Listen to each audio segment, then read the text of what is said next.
Hi everyone, today let us report on synonyms in semantic teaching, based on teaching experience and teaching plans.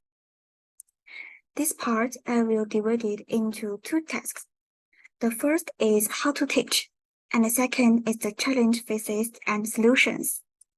And now I will give you our lesson plans. We give the students the details of the activities last time. So in this class, we will talk about how to teach it and the challenges. This class is held online for primary school students. In the activity, we will show the students videos about the synonyms and give them the examples to make them understand. We will also give some exercise on consolidate and review. And at the end of the activities, we will give the students feedback. Next, I will introduce how to teach this lesson. First, introduce the topic at the beginning of the activity, so that students have a basic understanding of the lesson.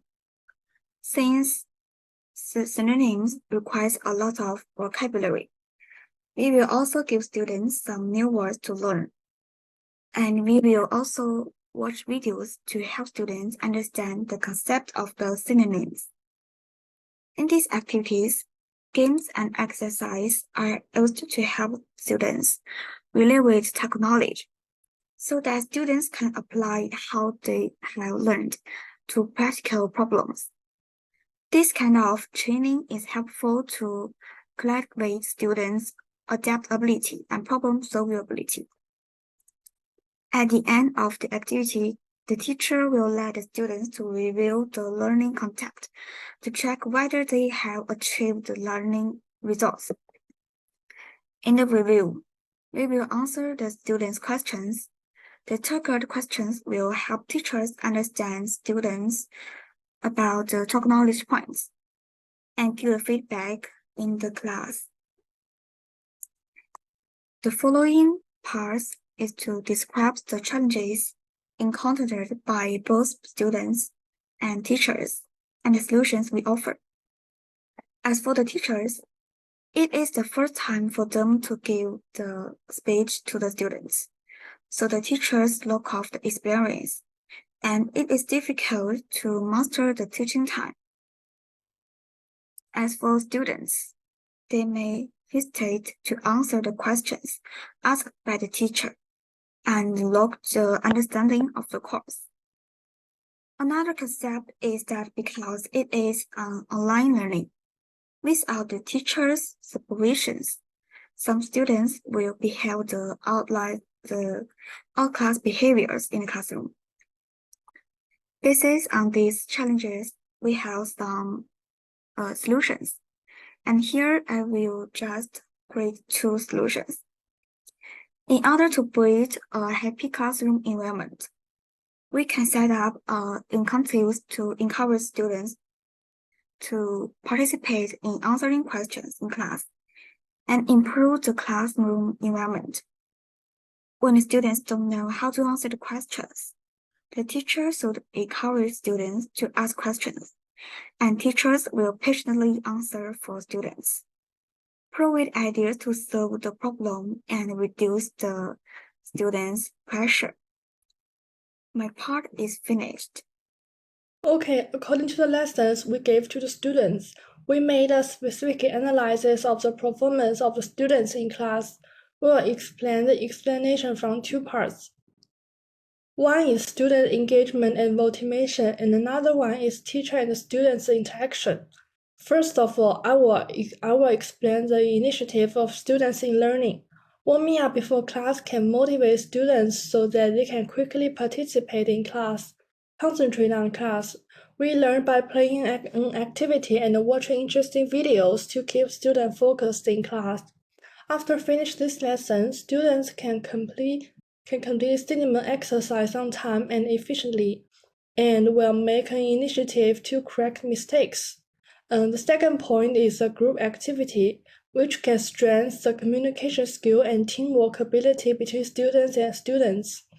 They have a common goal is to finish the group work efficiently. Third, I'm going to talk about participation. Our teacher will do our best to let every student speak in class and have a chance to express themselves. After the class, we will also ask students to give feedback of the class. And next is following instructions. Students can accurately understand the teacher's instruction in class. After class, most of the students obeyed the class discipline and rules. If some students do something against the discipline, the teacher will let them know in time and ask them to correct it.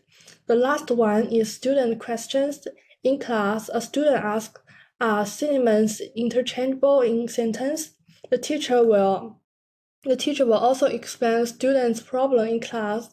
Although only one student in class asked a question, many students came to the teacher after class to ask questions, and the teacher solved the problems. Next, I'm going to talk about the teacher and the students' interaction. The first one is relationship between teachers and students. There is a good inclusive relationship between teacher and students. For example, in class, teachers are concerned about whether students understand. After class, the teacher listens to the students' feedback. The second one is learning environment. The teacher will create a positive and relaxed learning environment to provide students with learning. For example, in a card elimination game, the student compete for answer, and then the teacher is responsible for grading. This is a classroom activity in which teachers and students participate. The last one is instructional support. After the student completes the exercise sheet, the teacher answers the question to explain.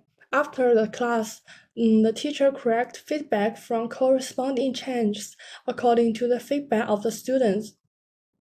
Okay, next, what follows a section of student feedback that have compiled. As for the difficulty of the class, according to the feedback of the students, we can accept the level and the students like the whole learning atmosphere. From the third question, students can also learn to use synonyms through the teacher's actual activity, through the suggestions made by the teacher to the students to the teacher. We will also prepare some exercise for the students to strengthen and consolidate. And the last few questions are evaluation for the teachers and the class. I'm very glad that the teacher's class can very recognized by the students, and the students can also gain a lot of knowledge in this class. Finally, we will make a future learning plan according to the feedback of students. Now we will move on the conclusion and reflection section. The learning outcomes of this lesson have been achieved by the student. First of all, we would like to summarize the problems encountered in this class. The teacher lacks experience and the student do not actively participate in the activities.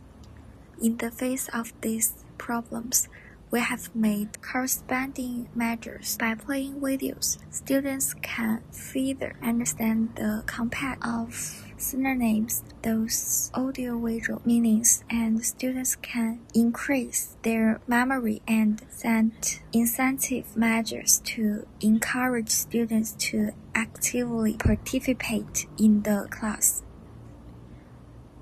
The second is reflection. Reflection is divided into two parts, teaching reflection and personal reflection. Teaching reflection. Synonyms are words with similar or similar meanings in a specific context, which enrich the expression of language and enhance the flexibility of expression. Smoothly in communication, learning synonyms can expand your vocabulary, improve your language skills, and deepen your understanding and perception of language. Personal reflection.